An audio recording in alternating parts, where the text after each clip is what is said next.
ये कहानी है एक पालनपुर नामक गांव की, जहां सीमा एक पंडित की लड़की थी। वह दिन रात पूरी तरह शिव जी के भक्ति में लगी रहती थी। शिव जी की इच्छा मानकर महेंद्र नामक एक लड़के से शादी कर ली। शादी के अगले दिन जब सीमा किचन में जाती है तब माँ जी अपनी नई बहू को अच्छी अच्छी पकवान बनाकर खिला रही हैं, जैसे कि वो बहुत देर सारा दहेज लेकर आई हूँ। बिल्कुल ठीक कहा भाभी जी आपने। देवर जी तो पहले से ही कामचोर थे, ऊपर से ये देवरानी आए वो भी भिखारिन। अरे तुम दोनों ऐसा क्यों बोल रही हो? अगर वह ये बात सुनेगी तो उसे कितना बुरा लगेगा। अगर किसी को बुरा लगता है तो लगने दो, इस घर में उसी का राज चलेगा जिसका आदमी कमाता हो। सीमा ये सब बातें किचन के बाहर से सुन लेती है और वह रोने लगती है। माँ तुम जाकर दोनों भाभीियों को समझा दो। मुझे कहती थी तो ठीक था, पर अब सीमा को भी कहती है। अगले दिन महेंद्र जल्दी तैयार हो जाता है और अपने दोनों भाइयों से कहता है कि भैया आज से मैं भी दुकान पर जाऊंगा और आप सब के काम में हाथ बटाऊंगा, क्योंकि मैं घर पर बैठे बैठे बोर हो जाता हूँ, इसलिए सोचता हूँ कुछ काम ही कर लूँ। अरे अभी तो तेरी नई नई शादी हुई है तो दुकान पर जाकर क्या करेगा? जा कुछ दिन तक सीमा को बाहर घुमा ला। हाँ महेंद्र बड़े भैया तो ठीक ही तो कह रहे हैं, काम का क्या है, काम हम लोग संभाल लेंगे, तुम पहले जाओ। महेंद्र के भाइयों ने महेंद्र की एक नहीं सुनते हैं और वहां से चले जाते हैं। महेंद्र उदास हो जाता है और वहां से चला जाता है। सीमा जब देखो तब तुम सिर्फ पूजा पाठ में लगी रहती हो। अगर दिन भर पूजा करोगी तो घर का काम कौन करेगा और खाना कौन बनाएगा? भाभी आज मेरा सोमवार का व्रत है, इसलिए मैं भगवान शंकर की पूजा कर रही थी।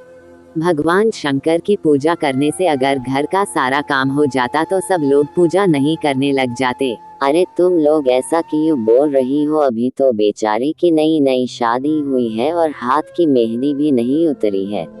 नहीं माँ जी रहने दीजिए, मैं घर का सारा काम कर दूंगी। वैसे भी घर का काम करने से घर में खुशियाँ आती है।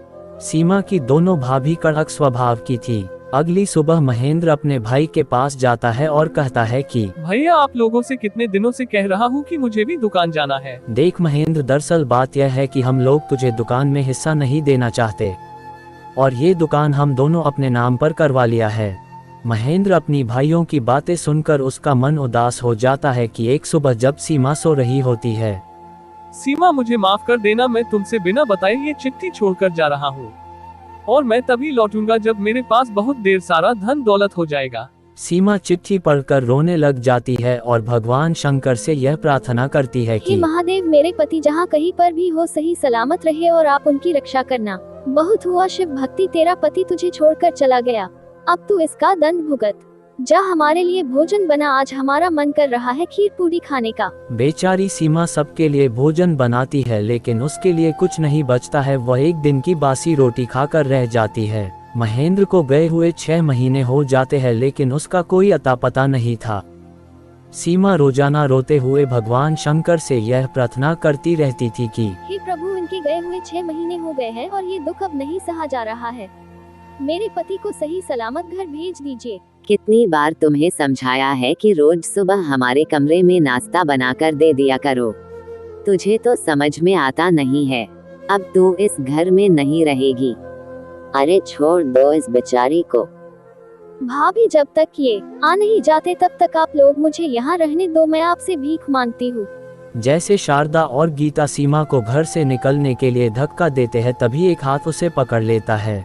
आप आ गए, कहाँ चले गए थे मुझे छोड़कर? तुमने जितना दुख दर्द सहना था सह लिए, अब नहीं मैं इतना धन दौलत कमा लिया हूँ कि तुम्हें सुख शांति का जीवन दे सकता हूँ। महेंद्र अपनी माँ और पत्नी को लेकर वहाँ से अपने नए घर में चला जाता है। अब महेंद्र एक धनी व्यापारी बन गया था। ये सब भोले बाबा की कृपा है कि आप सही सलामत लौट आए।